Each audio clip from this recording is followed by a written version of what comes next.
আমি এখন আছি নিউ দিল্লিতে, আর আমার পিছনে হচ্ছে তাজিকিস্তানের এমবেসি। এখান থেকে হচ্ছে আমি 14 দিনের একটা ভিসা নিয়ে নিলাম, তাজিকিস্তানের স্টিকার ভিসা।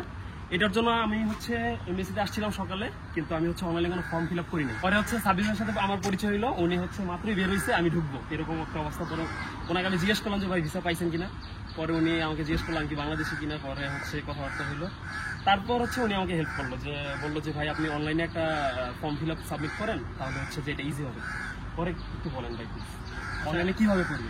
এইখানে যারা আসবেন মূলত আসার আগে অবশ্যই অনলাইনে ফর্মটা ফিল আপ করে তারপরে আসবেন। এটা খুবই easy process, maximum 5 to 10 minutes লাগবে। গুগলে গিয়ে আপনি টাইপ করলেই হবে আর কি তাজিকিস্তান ই ভিসা। তো যেই সাইটটা আসবে ওই সাইটে জাস্ট আপনার ডিটেলসটা দিবেন, তারপরে পাসপোর্টটা সাবমিট করবেন, একটা ছবি লাগবে, ছবি সাবমিট করবেন, আর হোটেল বুকিং, এই 3টা ডকুমেন্ট দিয়ে সাবমিট করলে লাস্টে আপনার ইমেইলে একটা আইডি নাম্বার আসবে। ওই আইডি নাম্বারটা জাস্ট শুধু ভেতরে দেখে, ওদের কাছে অলরেডি সব ইনফরমেশন চলে যায়। ওই আইডি নাম্বারটা চেক করার পরে ওরা স্টিকারটা আপনার সামনে বসাই রেখেই প্রিন্ট করে দেবে, ম্যাক্সিমাম 10 থেকে 15 মিনিট।